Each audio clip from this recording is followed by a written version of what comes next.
Bueno, pois vamos alá. Bo día a todas, a todos.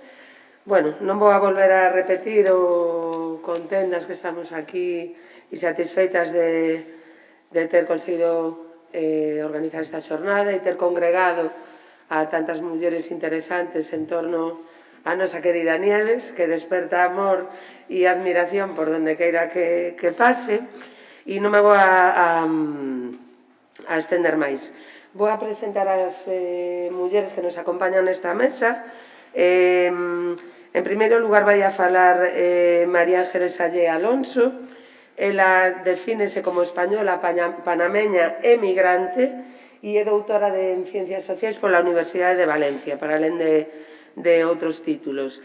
É unha muller polifacética, polo que eu vi no seu currículum, que non vou a contar por extenso, porque entón perderíamos aquí un tempo precioso para escoitala a ela, pero ela ten esta experiencia en varios dominios. Un deles, a planificación, xestión e evaluación de políticas de desenvolvimento, mudanza socioeconómica e tecnolóxica, tanto no Estado español como en América Latina. Ten sido durante moitos anos consultora de organismos internacionais, algúns deles como ONU Mulleres ou o PNUD, a Organización Internacional do Traballo, CEPAL, ou o Fondo Social Europeo.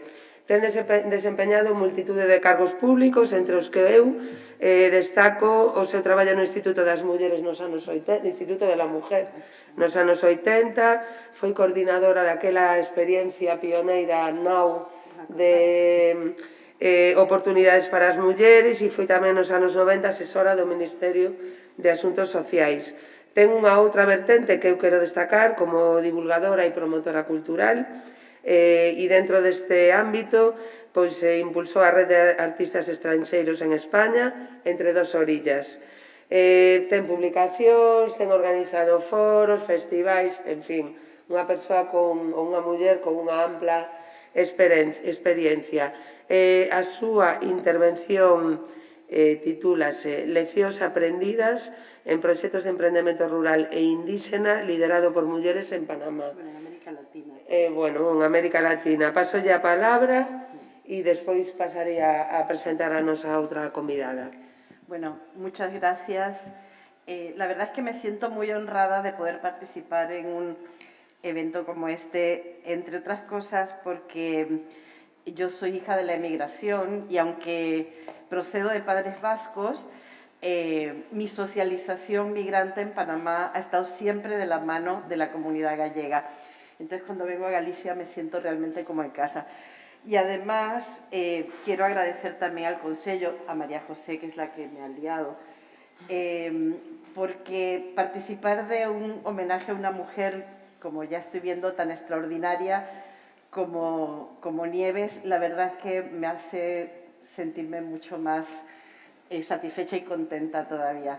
Así que la oportunidad de conocer estas historias de vida que están siempre invisibilizadas, como muchas historias de mujeres que sostienen el mundo pero que no son suficientemente visibles, siempre es un placer y una responsabilidad, creo que, de las políticas de igualdad. Bueno, yo lo primero voy a contaros un poquito sobre quiénes son las mujeres y las emprendedoras indígenas de América Latina y luego más específicamente de Panamá. Lo primero es deciros que alrededor de 28 millones de hombres y 26 millones de mujeres son la población indígena de América Latina y del Caribe. Estamos hablando, imaginaros, de 522 pueblos indígenas que hablan 420 lenguas distintas. Y eso da una enorme diversidad. O sea, incluso encerrar a la población indígena en un solo paraguas es muy complicado. Hay países donde la proporción puede ser entre el 5 o 10%. Otros países como Bolivia, como Guatemala, es una población mayoritaria. En el caso concreto de Panamá, son alrededor del 12% de la población, 7 pueblos distribuidos en 12 territorios y la mitad de la población fuera de los mismos. En general se trata de una población más joven que el resto, con superiores tasas de fecundidad, o sea, las mujeres indígenas tienen más hijos que las no indígenas, con una inferior esperanza de vida, elevadísimas tasas de embarazo adolescente, eso marca mucho la cartografía de oportunidades de las mujeres indígenas, y siempre la mujer está en el centro de la familia y la comunidad con muy pocos apoyos, porque estamos hablando de entornos sumamente pobres y en general aislados, ¿no? Las mujeres indígenas tienen un papel muy importante en el sector primario, primero en la economía familiar de subsistencia, pero también hay un desplazamiento como asalariadas en sectores de agroexportación, como café, cacao, banano, donde trabajan como asalariadas pero con menos recursos. Y luego hay una cosa muy importante, tienen un papel fundamental en la defensa medioambiental y la lucha contra el cambio climático. Eso se ha visto mucho, además, en el tiempo de pandemia. Ellas se han mantenido fieles a la tierra. Para las mujeres indígenas la tierra es sagrada y por lo tanto hay que cuidarla, está muy vinculada a su acervo cultural. De hecho, ellas hablan muchas veces que no hay que poner un granito de arena, sino un granito de maíz, o sea, están... y toda su cultura, su acervo cultural vinculada a ello se transmite oralmente. Hay un espíritu comunitario que impregna toda la vida social. Hay una relevancia muy importante de la actividad artesanal, entendida como expresión espiritual y económica que atraviesa todas las culturas y pueblos, un reconocimiento de las personas de más edad que no se da en otras culturas. Y luego también tenemos situación de migración a las ciudades, donde suelen trabajar muchas veces en sectores como el servicio doméstico. Menos oportunidades de acceso a la educación, a pesar de que le dan mucha importancia a la educación. Las madres, su empeño siempre es que sus hijas estudien, y realmente hay que reconocer que están en la base de la pirámide, porque hay una discriminación tanto étnica como de género muy fuerte en el caso de las indígenas. Fijaros, por ejemplo, que en Panamá las mujeres no indígenas en un 67% tienen sus ingresos a través de contratos laborales en el sector público-privado, y las indígenas solamente un 6%, con lo cual las alternativas muchas veces están vinculadas al trabajo por cuenta propia. Decir en todo caso que cuando hablamos de emprendimiento indígena en América Latina o en Panamá, estamos hablando de entornos donde no existen prácticamente políticas de desarrollo económico. Las políticas de desarrollo en los pueblos indígenas están vinculadas a lo territorial, son políticas territoriales, no tanto poblacionales, y cuando son poblacionales están relacionadas con la asistencia social, pero no con el impulso económico, y eso, por supuesto, marca mucho también las oportunidades, ¿no? Por lo tanto, la mayor parte de las experiencias de emprendimiento existentes en los territorios son informales, y todas las barreras que tienen las mujeres para emprender, de carácter financiero, de producción o de comercialización, se multiplican en los sectores donde ellas participan, que básicamente son la agricultura, la artesanía y el turismo, aunque el turismo de manera muy básico, ¿no? Por supuesto, el aislamiento de sus territorios dificulta mucho la comercialización y el llevar, digamos, insumos a los territorios, ¿no? También ellas expresan dificultades de educación financiera. Las finanzas son como un pequeño, gran saco, más bien pequeño, donde se mezcla los gastos personales con los gastos de la empresa, es, digamos, un totum revolutum, y es complicado, ahora lo veremos, acceder a financiación externa, también, entre otras cosas, por la estructura de propiedad de la tierra, que es comunitaria. No se puede solicitar, por ejemplo, avales que partan de la propiedad de la tierra, ¿no? Y luego ellas siempre se quejan de lo estereotipadas que están. O sea, las mujeres indígenas, incluso en sus propios países, se viven como un único grupo sin reconocer singularidad, ¿no? Se las percibe como un todo, asociándolas de forma exclusiva a la miseria, la ignorancia, la incapacidad de agencia y la sumisión. Y realmente no se las reconoce en su resiliencia y sabiduría. Yo puedo decir por experiencia los enormes aprendizajes que he tenido a cargo de mujeres indígenas, ¿no? Y su conciencia de valor de los recursos, de sus territorios y su conciencia también de la responsabilidad con las otras personas, ¿no?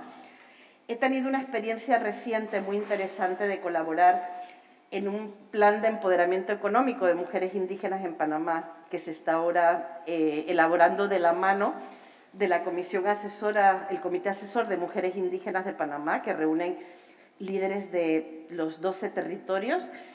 Y realmente lo que ellas piden no se diferencia mucho de lo que necesitan mujeres que emprenden en otros entornos. Por ejemplo, para ellas es muy importante la digitalización y sobre todo después de la pandemia COVID, ellas, y no estamos hablando de drones y tal, ojalá, estamos hablando de, para poderse conectar, subirse a una montaña para tener conexión, pagar prácticamente lo que tienes por una tarjeta telefónica, aprender de oído cómo entras en Zoom para poder participar en una reunión. Y eso ellas lo están haciendo con un sacrificio impresionante, pero son conscientes de que si ellas quieren prosperar, por ejemplo, la tecnología es muy importante y, sin embargo, no se asocia la tecnología a las mujeres indígenas, porque hay un estereotipo muy fuerte al respecto. Yo os voy a decir muy rápidamente algunas lecciones aprendidas y buenas prácticas que hemos analizado en proyectos de capacitación productiva para el emprendimiento de mujeres indígenas, centrado en América Latina, pero también recogiendo experiencias de otros entornos como Australia y Canadá, donde verdaderamente tienen políticas indígenas mucho más potentes.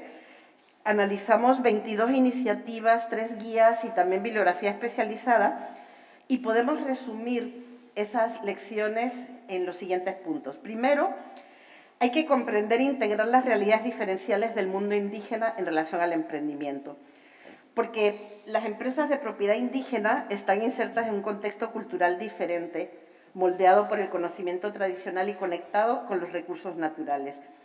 Y ese marco de derechos, formas sociales y contexto territorial que articulan la vida económica, ya os digo, sin que haya políticas de desarrollo económico, al final representa el activo y el límite de los emprendimientos indígenas en general, ¿no? La tendencia al comunitarismo frente a una cultura del emprendimiento centrada en el individuo, sus cosmovisiones que tienen uno de sus principales ejes, la conexión con la tierra, y eso pues marca oportunidades y límites. Y lo que os decía, que uno de esos límites se refiere a la propiedad de la tierra, al no existir un sistema de titulación que permita la capitalización de ese recurso y que le hace menos proclives para acceder al crédito, ¿no? Hay una distinción, la OCDE hace una distinción entre emprendimiento indígena, para referirse a empresas comerciales y privadas, y empresas basadas en la comunidad, que son la mayoría, por otra parte, y sobre todo donde están las mujeres, y donde se privilegian, digamos, los propósitos sociales, ¿no? La geografía es determinante para el emprendimiento indígena, como os decía, tanto da forma a los recursos y a los mercados disponibles, en general generando ingresos inferiores, ¿no? El segundo punto que os quiero decir es que también hay una confrontación importante y compleja entre igualdad y diversidad cultural. Cuando se plantean programas de emprendimiento con enfoque de derechos y empoderamiento de las mujeres, es muchas veces muy disruptivo respecto a esas culturas tradicionales, porque de alguna manera interpela nociones y prácticas que subordinan a las mujeres al poder masculino y refuerzan los roles de género, tanto en la familia como en la comunidad. Y eso genera indudablemente, el emprendimiento es una política de empoderamiento, y siempre hay permanentes tensiones, ¿no? A las mujeres y sobre todo a las indígenas se las visualiza exclusivamente como agentes de bienestar social, arraigadas de la comunidad y alejadas de cualquier objetivo de beneficio individual. Y en ese sentido lo que hemos aprendido es que hay que huir de la dicotomía fácil individuo, comunidad, beneficio económico, valor social o derechos individuales y derechos colectivos. Pero esas disonancias hay que contemplarlas en los programas, hay que pactar con el entorno. Y sobre todo hay que poner a ellas como protagonistas de ese diálogo con las culturas comunitarias y con las familias, porque ellas son quienes mejor conocen sus necesidades, límites, oportunidades y deseos, ¿no? El tercer punto es que se necesita un enfoque integral y la toma en consideración de todos los factores del entorno, tanto en contenidos como en procesos. Ellas plantean que hacer un taller de emprendimiento de una semana no sirve. De hecho, lo llaman capacitionitis. Y dicen, oye, es que ya está bien, nosotras lo que necesitamos es un itinerario permanente de capacidades técnicas, de capacidades digitales, de desarrollo personal, de educación financiera, de igualdad, y necesitamos que esos sean procesos constantes que además vinculen la formación con las mentorías y con el apoyo financiero. Si no hay esa integralidad es muy difícil, si no hay esa perspectiva holística es muy difícil que sus proyectos salgan adelante. Y esa integralidad, como os decía, también tiene que ver con cómo manejar, digamos, el entorno, pero también el ciclo de vida del negocio, crearlo, formalizarlo, consolidarlo, hacerlo crecer, ¿no? El cuarto punto es que evidentemente tiene que haber, y los programas que mejor funcionan son los que aprovechan las sinergias y coordinación entre entidades y recursos estratégicos, ¿no? Y normalmente lo más normal es que las instituciones cada una trabaje en islas, ¿no?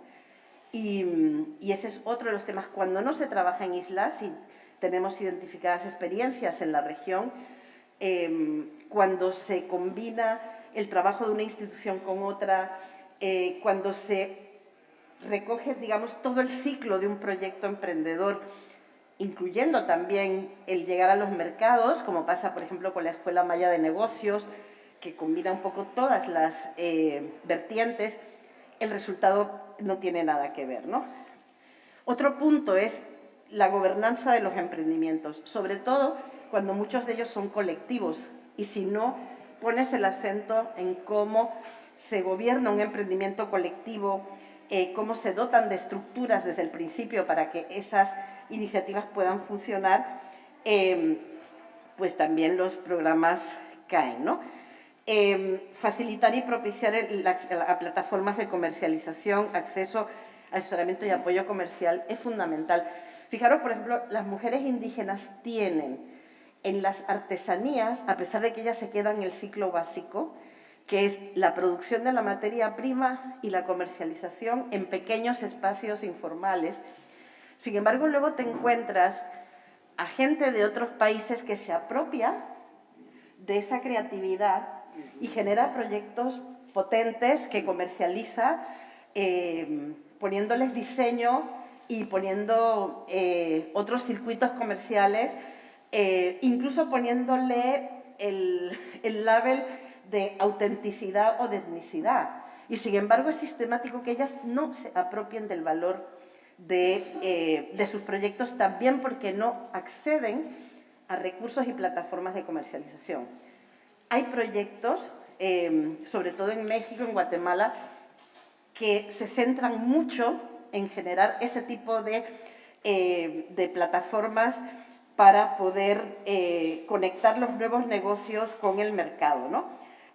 Incluso lo hay, por ejemplo, en sectores específicos como el café, que permite la generación de proyectos de micropatrocinio para apoyar esos emprendimientos. El tema de micropatrocinio vinculado a la fuerza que puede tener Internet para una comercialización, tanto en la artesanía como en los pequeños proyectos agrícolas, como también el turismo, pueden ser pueden generar una transformación muy importante, y allí donde se hace eso está sucediendo, ¿no? Vinculado, por supuesto, a una marca y a visibilidad.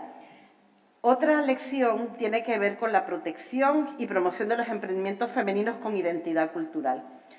Ahí yo estaba escuchando y digo, qué maravilloso sería que en toda esa labor de rescate, para empezar, de ese acervo cultural impresionante que tienen las comunidades indígenas y que se transmiten oralmente a través de sus mujeres, que son, digamos, las preservadoras de ese patrimonio intangible, lo mucho que tendrían que aprender y compartir, porque realmente el patrimonio cultural de los pueblos indígenas y de las mujeres indígenas es bárbaro, pero hay una pérdida notable por el retroceso en la práctica del idioma y la falta de involucración de las nuevas generaciones. Y ahí no hay una estrategia, en pocos países la hay, desde luego en Panamá no la hay, que centre el desarrollo en la rescate, preservación y puesta en valor de esos recursos únicos que tienen que ver con esas culturas, ¿no? Y eso también pasa, por ejemplo, con el tema del turismo cultural y pasa, obviamente, como os decía, con el tema de las artesanías, ¿no? Luego hay otra lección aprendida que tiene que ver con la innovación, puesta en las oportunidades y rompiendo dicotomías entre unos emprendimientos y otros. Hay algo que pasa en general al emprendimiento femenino y masculino y pasa también aquí, y es que hay una visión del emprendimiento en compartimentos estancos, ¿no? Es o el social o el económico, o el rural o el urbano, o el que está orientado al propósito o el que se orienta al lucro. Los que están cerrados en sí mismos, como indígena, rural, o abiertos a otras realidades, es decir, globales. Los que son de necesidad u oportunidad, de relación o de transacción, artesanales o tecnológicos, de tradición o de innovación, colectivos o individuales, centrados en la sostenibilidad o centrados en la disrupción, en el sujeto o en el objeto, que crecen paso a paso o que crecen como el rayo, para pobres o para ricos. Y en esa visión totalmente sesgada y compartimentada del emprendimiento, en general, la diversidad de las emprendedoras, como Nieves, que es una gran emprendedora, que es fotógrafa, pero que a la vez está allí, va y escribe, y lo social y lo económico están siempre vinculados. Eso no está en lo que es la narrativa del emprendimiento. ¿Y qué es lo que pasa? Y sobre todo en el caso de las mujeres indígenas. Por una parte, se valora un tipo de emprendimiento, que suele ser el masculino, nunca el que está orientado a lo social o a lo colectivo, o que mezcla lo colectivo y lo individual, lo social con lo económico, que crece más despacio. Por ejemplo, los emprendimientos femeninos son sostenibles, y eso está muy demostrado, son mucho más sostenibles y son menos disruptivos, pero aquí lo que cuenta es la disrupción a la hora de apoyar los emprendimientos. Por lo tanto, se valora, digamos, lo segundo y no lo primero. El prototipo del buen emprendedor, desde luego, no es rural, no es femenino, no es indígena. Y luego se encasilla a las mujeres, y más aún a las rurales y ni siquiera a las indígenas, en un tipo de emprendimiento en el que no se invierta en innovación o tecnología. Y eso es absolutamente crucial. Bueno, hay varios ejemplos de este enfoque. Termino diciendo que otra lección tiene que ver con incorporar en estos programas recursos y servicios de apoyo a la movilidad, al cuidado. Mujeres con muchos descendientes necesitan estructuras de cuidado para poder participar, y conectividad. Por supuesto, difusión y comunicación. La visibilidad es clave para las mujeres rurales, es clave para las mujeres indígenas, incluso para ser conocidas en su diversidad. La creación de redes y participación en cadenas de valor, ese es un tema. Los emprendimientos no pueden quedarse solamente abajo, tienen que crecer, tienen que participar en cadenas productivas y eso es de alguna manera lo que ellas reclaman continuamente, pero en esta dicotomía se entiende y es lo que están tratando de romper, que un emprendimiento femenino y además indígena en una tierra pobre tiene que ser de bajo perfil y no puede ser un emprendimiento para crecer, ¿no? Y ese es uno de los temas en los que se está trabajando de la mano de las propias mujeres para tratar de combatir. Y nada, ojalá se pudiera hacer un gran puente entre emprendedoras rurales gallegas, emprendedoras rurales indígenas panameñas, porque seguro que sería de mucha utilidad social, de proyección económica y, desde luego, fuente de muchísima innovación. Muchísimas gracias.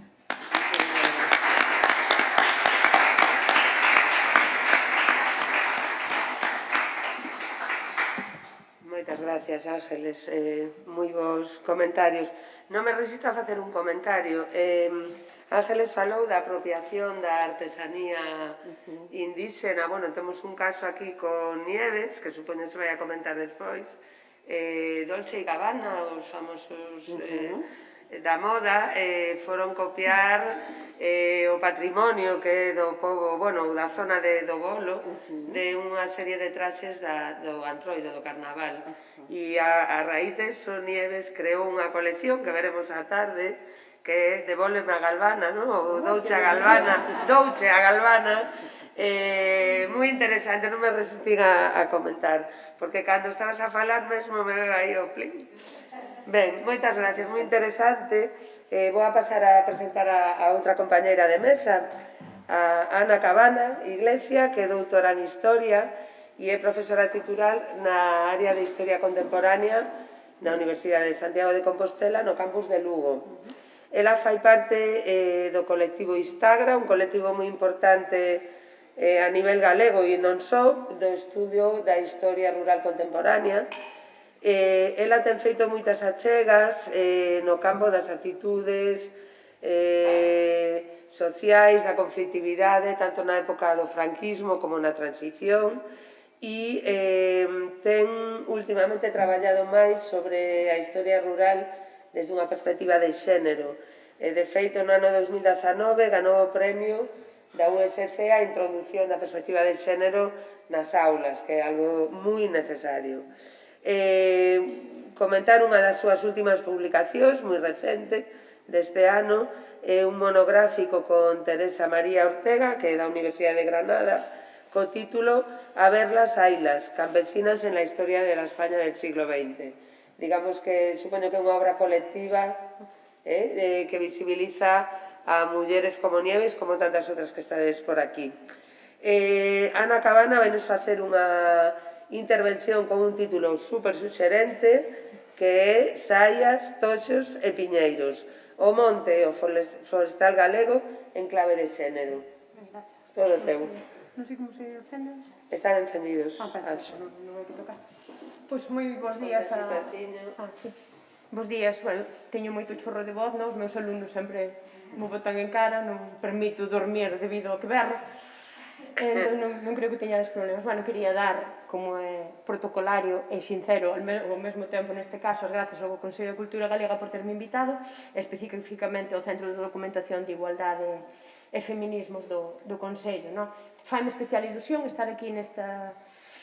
formar parte deste proxecto que é de pioneiras e andainas, que botaron a andar xa no 2009, vai pola edición número 15 e por fin tocou para unha muller rural. E unha muller rural que está claro que o merece e é de xustiza, xa só porque oímos pola mañá e o que nos queda de día por oír, como é Nieves Fernández Vidueira. Unha Nieves Fernández Vidueira a que eu tomei sin preguntar algunha das fotografías para facer que non só o título, que agradezo como suxerente, senón a presentación fora igualmente suxerente. Todo mérito dela porque son as súas fotografías. O sea que moitas gracias xa por este... aquí, vamos faltar. Vou falar do monte galego porque, como sabedes, históricamente, que a miña mirada sempre é histórica, o monte veciñal foi o lugar maioritario donde pastaban ovellas, cabras e o gando galego, non? Entonces, permitiume ligar a figura de Nieves como pastora, non? Con este gando e coa superficie forestal hoxe, co monte veciñal en común. E ver, efectivamente, miralo desde unha perspectiva novedosa, que é en clave de xénero. Non sei o que salirá, pero aí vamos.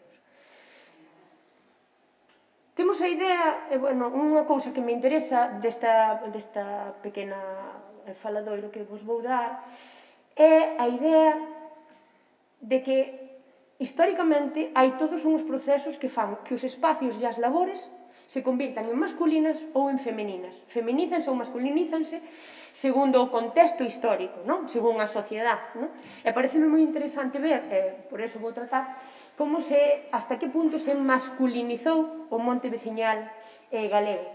Igual que se masculinizou a labor de Nieves, o pastoreo. Temos moita información histórica sobre o pastoreo, non tanto en Galicia como quixéramos, non? Pero sí a nivel internacional, que nos fala de que históricamente o pastoreo, se non era cousa de mulleres, e que tiña unha alta presencia de mulleres. E vamos a algo irrefutable, como sabedes, como é a Biblia, non? Aí, isto, xa non hai. En dous pasaxes que eu atopara, seguro hai máis daqueles expertos nas escrituras que non son eu, encontrei dúas pasaxes que falan claramente que integran a muller como pastora. A primeira está na Xénese, non? No Xénese, nese libro tan...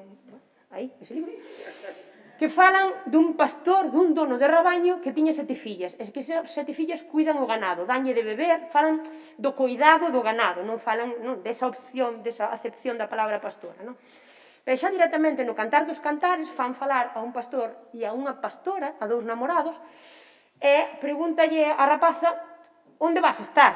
Co ganado, que hai moitos rabaños e ao mellor me perdo. E el dícelle: guapa, non te perdas, trae o teu rabaño xunto do meu, ao lado da cabaña dos pastores. Isto ven a decir que a figura femenina non era allea ao pastoreo, xa nese tempo ahistórico como é o tempo bíblico, non? Pero, corrido o tempo, nunca sei a que darlle, e xa moi contemporánea, hai un dito popular castelán que dice: cásate con un pastor e te llamaré pastora, e te llamarán pastora, cásate con un doctor e te llamarán señora. O dito ten moito, como todos os vos ditos populares, e por iso quedan, ten moito de crítica social, non? Ao clasismo, evidente, pero tamén ten moito de lectura femenina. As mulleres xa non eran pastoras, eran a muller do pastor. Por tanto, nun tempo histórico, nunha evolución histórica, as mulleres perderon esa presencia cotiá, senón protagonismo, como pastoras, como cuidadoras de gando, normalmente lanar e caprino, pero non son, non? Casos históricos temos moitos, e un dos maiores conocidos é os rabaños por excelencia, os da Mesta. El honrado Consejo de la Mesta, como seguramente lle sona, non? Foi unha creación dos reis católicos que vai durar toda a 19, é dicir, ten unha prolongación histórica moi grande, non? E apenas hai figuras femeninas nos pastores. Son homes os que levan polas cañadas reais o ganado dos pastos de inverno aos pastos de verán. Xa non hai esa presencia femenina nese momento, xa que vai, como digo, moi amplia da historia de España, xa non están presentes as mulleres pastoras. Masculinizouse, por tanto, o traballo de pastor. E masculinizouse hasta os nosos días, pero nos nosos días, certamente, hai todo un movimento de presencia, de reivindicación da presencia de mulleres no pastoreo, non?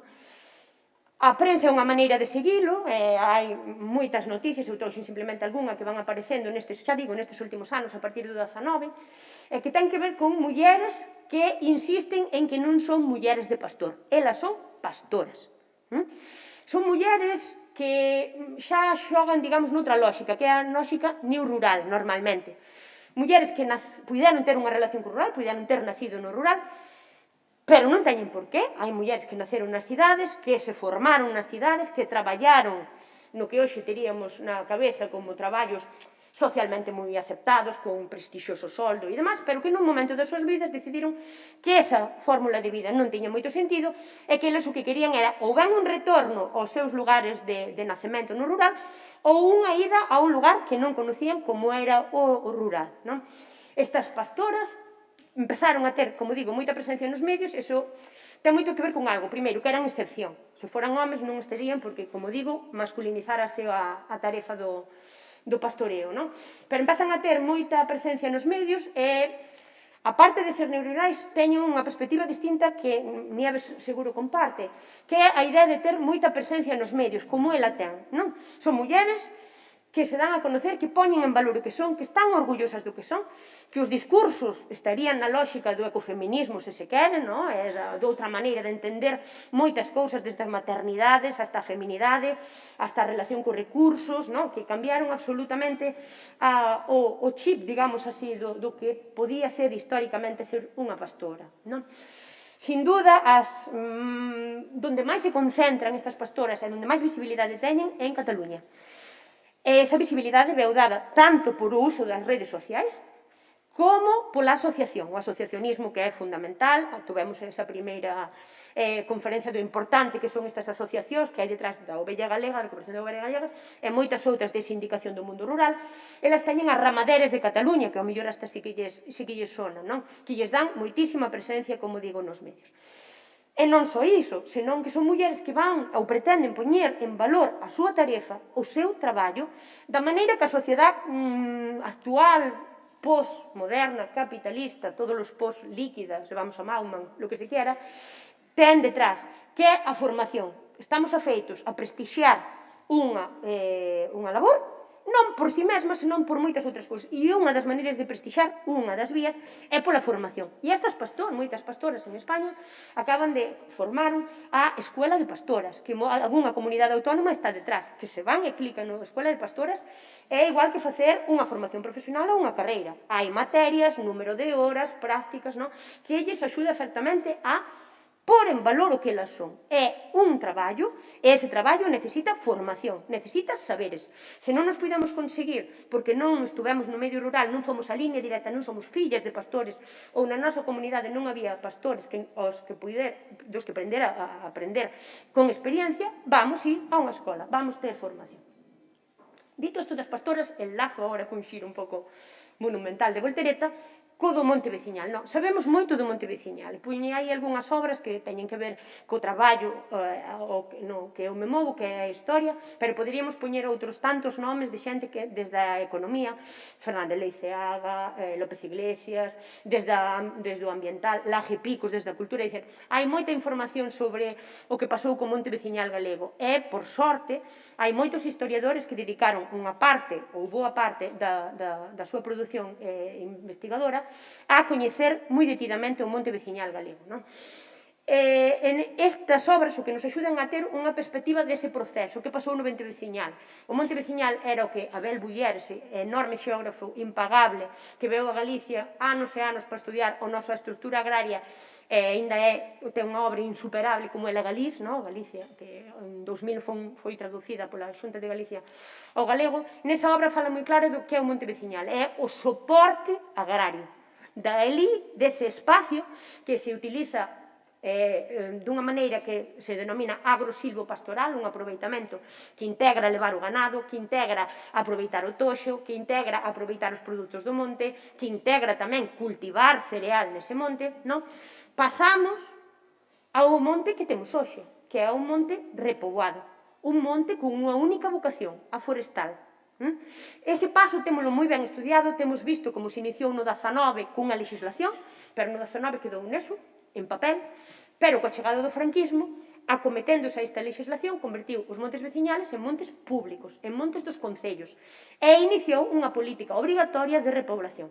Temos estudiado como as comunidades non permaneceron impetérritas ante ese usurpación total dos seus bens, e esa vocación, senón que ofreceron moita conflictividade, protestaron das diferentes maneiras que se puido, estamos falando dos anos 40, 50, donde protestar tiña unha connotación moi dura. Pensemos que o franquismo se define por algo, é a represión de todo aquilo que atacara os seus principios. Eso témolo moi visto, moi estudiado, moi visto non, moito falta, pero está moi estudiado, podemos dar conta deso. E as mulleres que é nesto? Esa é a pregunta que cabería facerse. E hai moi pouco sobre as mulleres e o Monte Veciñal, moi pouco.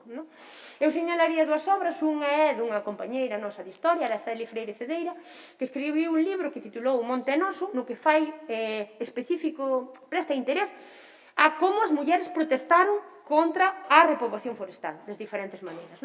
E outro libro, no que tuve a honra de participar, é Árbores que non arden, un proxecto e a edición do Batefogo, que é un proxecto de educación ambiental que entre outros leva Miguel Pardellas, non?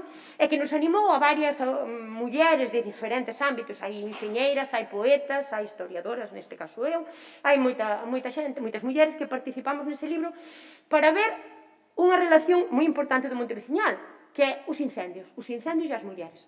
Sacados estes achegamentos, sabemos moi pouco realmente da posición das mulleres galegas e o seu Monte Veciñal nesta mudanza, como falo, de transición, de ser un espacio agrosilvopastoral ao que temos hoxe un espacio forestal. Moi pouco. Non sei se se ve moi ben.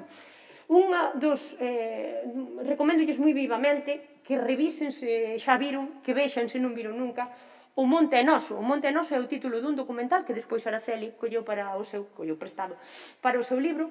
É un documental feito no 78 por Llorens Soler, un catalán que veu aquí e se quedou moi impactado co asunto dos montes veciñais, polo extraño que lle parecía. E inicia este documental cunha muller maravillosa, da que non sei o nome, xa me gustaría, que é de Santa María de Xeve, no concello de Pontevedra, do lugar... agora foiseme. Ten un lugar, Fontán, do lugar de Fontán. Esta muller está enlutada, está co seu pano negro na cabeza, está sentada e está cunha vara. E no minuto que ela ten ese documental, está todo. Ela comenta como levaba o gando, cando era pequena, do seu lugar. E que no seu lugar había tres rabaños. Había 3 rabaños que subían ao Monte Veciñal, ali se xuntaban e ali pacían. E despois dice, la veu o franquismo. E co franquismo seguimos facendo isto, pero xa nos multaban. E xa non podíamos usar o noso monte. E ao final o que conta é como ese monte, ahora cheo de eucaliptos, xa non lle dice nada, non é nada para ela. Vemos exactamente os 3 momentos que calquera muller galega podería suscribir nas voces maravillosas desta muller.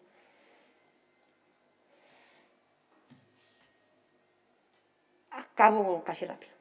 Pero falar un pouco, eu creo que puxenlle un nome que é Saias presentes dende a desigualdade. O Monte Veciñal, como a maior parte dos espacios agrarios galegos e do mundo, históricamente, non son espacios de igualdade para as mulleres. As mulleres están, neste caso, pero están en desigualdade nese monte de aproveitamento agrosilvopastoral. No monte histórico, no monte, se fóramos antropólogas, quizá non, tradicional, pero para unha historiadora non, tradicional non nos vale, non? Nestes espazos rurais, as mulleres e os homes non van en igualdade, e non fan as mesmas cousas, e non están en igualdade como non estaban na sociedade rural, nin nas terras de labor, non? As mulleres estaban na axuda, non nas axudas de intercambio de casa, senón na axuda. Sempre se levaba unha muller que moitas veces, coa presencia de home e coa dirección do home, iba facendo moitas das labores, non? E tamén estaban nesas cousas que Lourdes Méndez, unha gran antropóloga, tildou de cousas de mulleres, que era o que se entendía como pequeno, fora ou non fora pequeno, tuvera importancia económica ou non, era connotado pola sociedade como o pequeno, ir a apañar as pinas. Ir a apañar as pinas para moitas casas era unha entrada de cartos que despois se vendían moi importante. Dado que o facían as mulleres, dado que o facían moitas rapazas novas, connotábase como unha cosilla menor, cousa de mulleres. Quero dicir, unha cousa é que fora connotado así e outro que realmente nas economías e na sociedade non fora importante, non? E a parte desas axudas que había para as gabelas do Toxo, sempre había un home que tiraba polo gando e as mulleres colaboraban. Eso era a norma en moitas zonas, porque deso falaremos un pouco despois, agora xa. O mundo rural é moi diverso, e o que funciona na Mariña de Lugo non funciona na montaña de Ourense. O que funciona na Chaira, que é onde son eu de Lugo, non funciona para nada, na costa de Pontevedra. É dicir, os rurais son moitos e as mulleres, por idades, por a condición social, por tal, son moi diversas. Entón, falar de muller non ten sentido, a falar de mulleres, incluso rurais, ainda é difícil, non? A parte desta labor de axuda están as excepcións. Todos seguro que tedes na cabeza excepcións. Mulleres que cavaron no monte. Mulleres que levaban a beceira, que estivemos falando agora, xa non teño nin que explicar por sorte que son as beceiras, mulleres que se poñían ao cargo dunha beceira. Son excepcións. Excepcións que socialmente podían ter ou non un custo. Hai moitas veces que socialmente se me hai necesidade. Eso, xa yo lo resumo eu, era o home estaba na emigración, o home estaba enfermo, era unha muller viúva, había problemas de maus de homes varoniles, entón non tiña un custo social para unha muller facerse cargo de tarefas que no resto da comunidade facía o home. Pero un elemento moi importante, Subina Aragual é unha muller que estudiou moito o monte e as comunidades agrarias e campesiñas da India, fala sempre de que o xénero se negocia. O que nunha comunidade fai unha muller, na outra pode ser un home. O que nunha casa fai unha muller pode negociarse dentro do ámbito do fogar e pode leválo un home. E aí están estas excepcións que todas podemos ter na cabeza e que non serviron para crear modelo, que é o importante. Nunha comunidade era posible de 20 casas que 2 mulleres fixeran fronte a cavar no monte, seguían sendo unha excepción, aínda que numéricamente non supuxeran tampouco. Nunca chegaban a ser a norma, sempre eran a excepción, como digo. O pastoreo en Galicia, en moitas zonas, está en maus de mulleres. E en moitas zonas, cando non é profesional, é dicir, cando hai beceiras, que xa nos contaron as quendas, as roldas, ten diferente nombre según vayamos por Galicia adiante pola montaña, ten diferentes maneiras de chamar, pero funciona un pouco igual. As beceiras e tamén os pastores profesionais, eu son pastor, eran cousas de homes, pero o pastoreo de gando da casa sí que podía ser levado a cabo por mulleres. Mulleres desde a nenez, que isto tamén ten moito que ver, nenos, nenas e mulleres, é dicir, valía calquera. Por iso deixaban ir as mulleres normalmente moi novas. Eran mulleres solteiras, nenas, rapazas, as que iban cogando ao monte veciñal. Insisto que a xeralización sempre, en todo lugar, ten excepcións e ten distincións, pero falamos así un pouco en xeral. Cando falamos de poñer en valor o traballo das mulleres neste monte que era, insisto, o soporte da produción agrícola, falamos deste tipo de traballos, deste tipo de axudas e destas mulleres que facían o traballo que outros, noutras casas, facían os homes. Pero moi poucas veces nos fixamos en tarefas que son fundamentais, pero que se naturalizaron. Naturalizar, se quere dicir, é moi femenino, é a idea de que como é traballo da muller, non ten valor, nin é nada, non é nin traballo. E nesto, as mulleres tiñan moito peso, porque quen non recorda a súa nai, a súa tía, se xa temos unha edad, levando de comer aos homes que estaban cavando, nas searas da zona da montaña luguesa ou en Viana do Bolo seguramente. Son mulleres que facían todo o traballo doméstico, que cuidaban as crianzas, ese traballo de cuidados que se asimilaba aos corpos femeninos, pero que ademais ían ao monte e facían ese traballo, un traballo que non se consideraba traballo, quen cansaba era el que cavaba. Quen cansaba era o traballo masculino ou das mulleres que cometían o traballo masculino. Pero levar a comida a donde fora, polos kilómetros que houbera, costa arriba, costa abaixo, facerse cargo dos nenos á vez, eso non era traballo, eso estaba naturalizado como propio de las mujeres, e era igual facer a cama na casa que levar a comida. Está absolutamente desvalorizado como traballo. De feito, na historia oral, moitas veces que recuperamos testemunhos, as mulleres, cando lles preguntas, pero entonces non ibas a non sei onde que che levaba medio día levarlle a comida? Bueno, eso tamén. Ben despois. Non está valorizado nin social nin individualmente, como dice Silvia Federici moitas veces. Pero o importante desto que quería falar é de que as mulleres están no monte. E as mulleres, aínda levando a comida, teñen neste monte cheo de toxos, monte con ganado, monte cavado para cultivar o pan, un espacio de tránsito, de moverse, un espacio de sociabilidade, que se vamos a lagar, ela chamalle sororidade, un lugar onde as mulleres falan, onde as mulleres conversan, onde as mulleres comparten saberes, igual que pasaba nos fiadoiros, igual que pasaban lavando a roupa. Un lugar onde as mulleres e o femenino tiñan acomodo. Un acomodo que perderon absolutamente ca repoblación forestal. A repoblación forestal sacou as comunidades dos montes, tanto os homes como as mulleres. Puxo piñeiros, e as comunidades quedaron fora. Pero unha vez se devolveu ese monte, nun proceso que vai empezar no 68, na lei do 80 e coa lei do 89, unha vez que se devolveu esa superficie xa forestal, xa nada agraria, senón claramente de vocación forestal ás comunidades, en democracia, cando a igualdade é manifiesta legalmente, as saias desaparecen do monte. Apenas hai mulleres donde se goberna a superficie forestal, na administración, na xestión. Apenas hai mulleres no traballo forestal, no traballo como talar, maderistas, como a extinción dos incendios. Apenas hai mulleres. E apenas hai mulleres nos ámbitos comunitarios de xestión e gobernanza deses veciños. Como saben, cando se devolveu o monte é obrigatorio ter un corpo directivo para xestionar e tamén unha asamblea, que podía ser perfectamente unha reunión como hoxe, unha vez ao ano, reúnense comuneiros e comuneiras e falan do proxecto do seu monte para o ano que ven, a que vamos dedicar. Apenas hai mulleres, en máis do 75% dos montes non hai mulleres nas comunidades, non hai mulleres nas directivas, apenas hai, e non hai mulleres maioritariamente nas asambleas, non acuden, menos de 3.000. Sí, xa estaba. Na comunidade, non te preocupes, na comunidade non van ás reunións, non?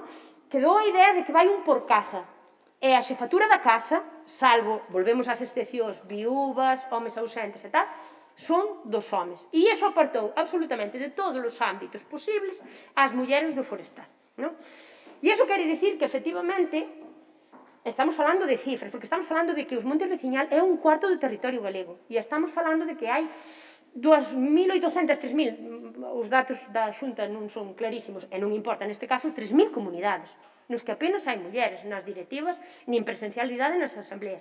E que, por tanto, hai 700.000 hectáreas sobre as que as mulleres nada deciden, ni nada dicen, ni nada opinan en público, en alto e a conciencia. E o que nos axuda a saber, hai un traballo que tamén lle recomendaría, que de momento é só unha tese doutoral, pero estou segura que sacará moita publicación e que terá moito recorrido, que é o de Beatriz Rodríguez Morales, que é unha enxeñeira que estudiou donde eu dou clase na Escola Politécnica e fixo unha tese sobre servicios ecosistémicos, e ela fala e proba, ela fixo un traballo alrededor do Monte Xalo, que é un monte moi cercano a Coruña, creo que é o concello de Culleredo, se non me engaño ahora moito, e ela estudiou hasta chegar a unha conclusión de que non só neste sentido fan falta corpos femininos nas asociacións e nas presidencias, senón que fai falta que os valores, as perspectivas, as subxetividades femininas tamén se acheguen á gobernanza e ao traballo destes espacios, non? Porque, efectivamente, a percepción feminina é distinta. A construción social que se fai para as mulleres desde que nos nacemos, é o famoso mito, non? De que non nacemos mulleres, senón que nos van facendo, esas construcións sociales están aí. Están aí para permitirnos ter perspectivas diferentes. E que, moi probablemente, o acceso das mulleres á xestión destes montes faga que eses montes sexan algo distintos, moi distintos ou tremendamente distintos. Non nos saberemos hasta que se probe. Entón, neste sentido, vai a esta charla como chamamento a ser como Nieves, non? A seguir o exemplo, a ser pioneira, a ser loitadora e a non abandonar por estar dedicado ao sector primario, benditos, non? Cousas, a multiplicidade que un ser humano é. Unha muller que é poeta, unha muller que é artesá, unha muller que é moitas cousas, pero que tamén é pastora, que o mundo rural non evita esa realidade de que as mulleres poidan ser o que queiran. Gracias.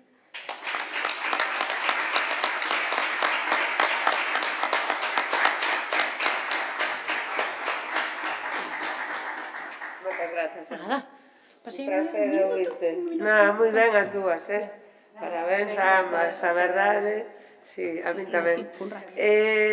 Non sei se temos tempo para algunha cuestioncilla ou nos vamos directamente ao intervalo. Si son breves, sí? Comezamos, estades en fila por diante e depois... Espera que te trae un micro. Por diante, mismamente. Vale. Pois era simplemente facer mención ás mulleres asesinadas, as indígenas asesinadas en defensa da terra. Me refiro pola exposición que fixeches, eu creo que é un dato moi importante, porque empezaron con un 23% de mulleres asesinadas na totalidade no 2017 de 223 persoas, e esa cifra cada día está aumentando máis. Está aumentando sobre todo agora en Brasil tamén, polo tema do Amazonas e polo tema de quen está dirixindo Brasil, ou de quen está en representación. E eu creo que é importante falar dese tema. Moitas veces se está descubrindo que as persoas que asesinan son persoais militares ou da policía ou de corpos de seguridade, co cal o problema está aí e vai a seguir medrando se non actuamos de alguna... se non se actúa internacionalmente de algún xeito que non ten trazas, e era simplemente comentalo. Moi ben.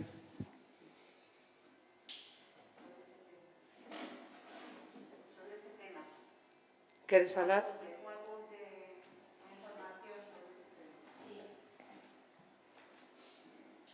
Cando fixemos a xornada de mulleres rurais con perspectiva desde América Latina e Galicia, que estivo tamén a nosa compañera Rosa, houve unha intervención de Carmen Álvarez Vaso, desde Centroamérica, na que fixo referencia precisamente, non exactamente eso que estás a dicir, pero sí ten a ver coa violencia estructural a maiores das mulleres dos entornos rurais, concretamente neses países onde ademais foron parte das guerrillas, non son chamadas a participar nos procesos de paz, ninguén computa esas baixas e forma parte unha desestructuración social importante. A min, personalmente, agradezo moito a túa intervención, porque nesas conclusións que vamos facer teríamos que ter en conta que xa fixemos das de mulleres rurais e desde a nosa comisión ocuparnos tamén deste segmento de poboación de mulleres rurais que xa ven por segunda vez a nosa casa. Moitísimas gracias. Bueno, perdón, xornadas, as podedes, os materiais das xornadas, os relatorios, os podes consultar na web do CEDIF. Hola, bueno, o meu nome é Luisa Muñoz e son compañeira de Ana Cabana, profesora titular tamén do Departamento de Historia, pero no campus de Santiago. E, bueno, quería facer unha pregunta a profesora, Ángeles, perdón, que son moi mala para os nomes, sinto. Bueno, non, si existen, si tú ves como, bueno, como decías que os estudios estaban feitos un pouco para Latinoamérica, alrededor destas mulleres indígenas, si existen diferencias entre comunidades indígenas, pues, por exemplo, México, Panamá, Perú, no sentido, sobre todo, en relación á formación, á educación, aquilo que lles permita ás mulleres realmente que non se apropien do seu valor engadido, pois eso, empresas multinacionais, ou non, sino que realmente as formen para que se poidan defender, non? Porque, polo que eu vexo, aínda que as tasas de escolarización e alfabetización son elevadas en grupos de curta edad, bueno, nos nenos e tamén nos adolescentes, é dicir, o que é a educación obligatoria, logo parece que non hai formación continuada de adultos, non? E que as actividades, pois, elas comenzan moi pronto a traballar, ao redor dos 12 anos se mide esa actividade, non? Como acontecería aquí no século XIX. Entón, bueno, si podes decir algo con respecto a isto.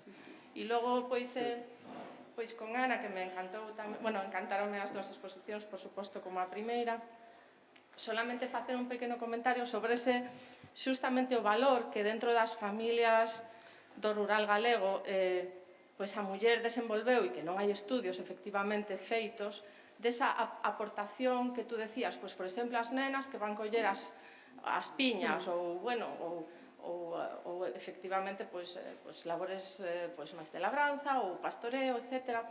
Non hai medición desa contribución que, claro, non é monetaria, entón é moi complicado reconstruíla, pero si hai algúns estudios para mediados do século XIX moi bonitos, no que se reconstruen uns cantos orzamentos familiares e que, bueno, evidentemente, é para familias campesiñas unha xustamente de Lugo, da zona de Chantada, e logo hai tamén para Cantabria, e aí se ve moi claramente esa aportación en termos de horas de traballo. En termos de horas de traballo, as mulleres, non teño na cabeza exactamente o dato, pero imagínate, se os homes pois facían a semana 120 horas de traballo, pois as mulleres se lles imputa casi 300. O cal quere decir que, bueno, unha aportación, hai moi pouco, non hai estudios sobre isto, pero estes que hai de mediados do 19 realmente son relevantes porque aí se ve cales eran as horas do traballo da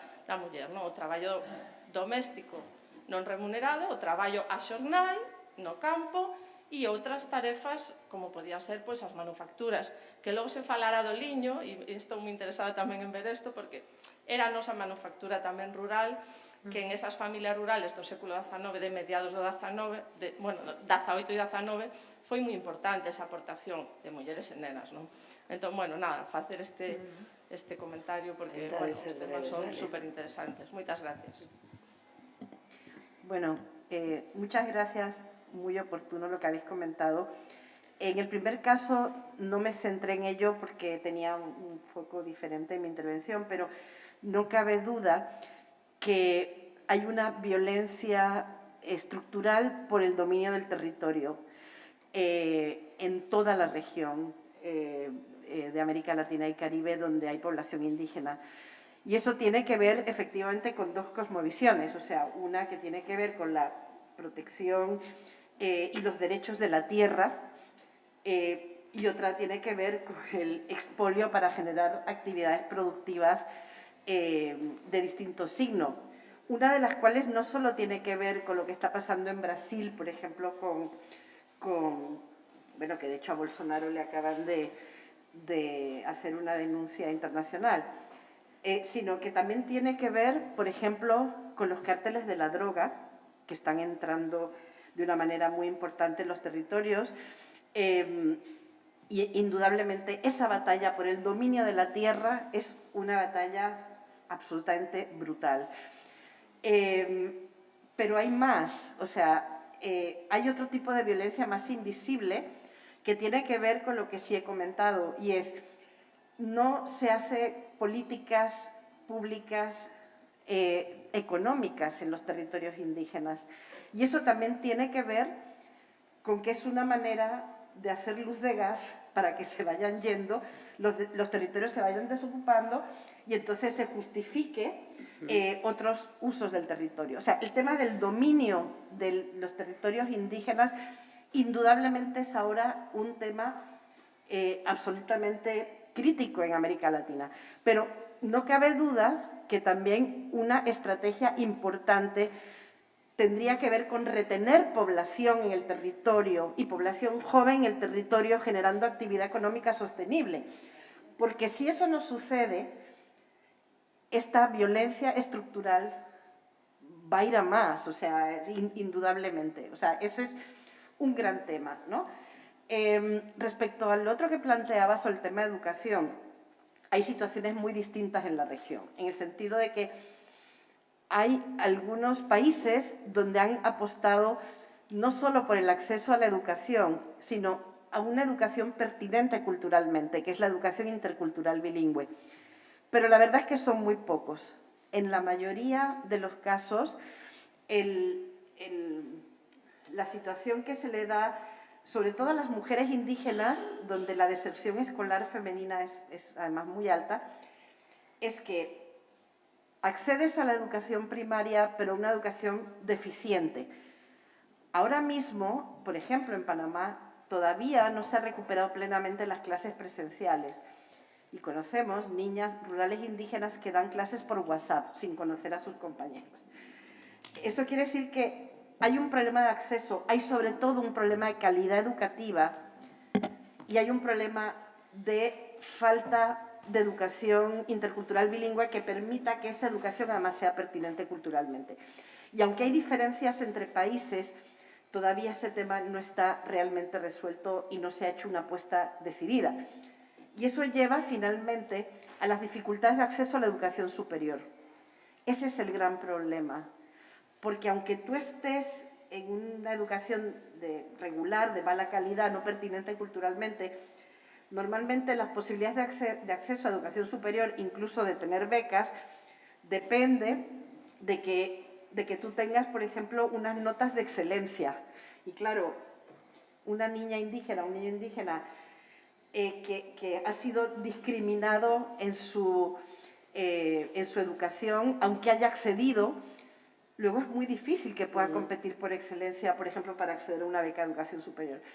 Y entonces hay países donde se están abordando de manera más integral toda esta cadena que tiene que ver con la educación desde la básica a la superior en cuanto a acceso, calidad, pertinencia cultural y excelencia, pero en general es un tema donde hai muchísimo rezago, ¿no? Non, eu moi rápido, porque era un comentario co que non podo estar máis de acordo, non? Certamente, visibilizar as mulleres na historia é moi difícil en calquera ámbito, no mundo rural máis, non? Porque están absolutamente invisibilizadas na maior parte das fontes, non? E esas fontes son sempre fontes de ollos alleos que miran para elas, entón tamén sempre dá unha percepción hasta que punto realista, como calquera fonte histórica, non? E o que está claro é que cada vez hai esta metodoloxía que comentabas, que é a de horas de traballo, computación de horas de traballo, conocí eses traballos tamén Outro feito en Granada para Montefrío, Inmaculada Villa traballou sobre as horas dedicadas polas mulleres ao traballo fora e dentro da casa, e tamén as horas que salen son increíbles, e unha investigadora tamén no CONICET en Argentina que o fai sobre cando se introduciu a muxidura mecánica, digamos así, as ordeñadoras no mundo rural, nunha parte do mundo rural argentino no que a vocación gandeira de leite é importante e que supuxo eso para as mulleres en horas de traballo, non? Está claro que hai que implementar metodoloxías que nos permitan ver de alguna maneira, non? Neste sentido, eu creo que o futuro ten moito interese o que fai a economía feminista, non? Como busca alternativas de estudio as tradicionais da historia económica tradicional para visibilizar o papel das mulleres, non? Ali onde é moi difícil, non? Países onde as estadísticas oficiais non chegan a visibilizalas ou incluso mirando para atrás. Entón, aí hai toda unha posibilidade de estudio que se abre para séculos, pero, bueno, para o 20 temos algo moi interesante tamén, que é a historia oral, é dicir, a memoria desas propias mulleres, non? Que aínda estamos a tempo de recoller. Moi ben, moitas grazas. Pois quizás vamos a facer un intervalo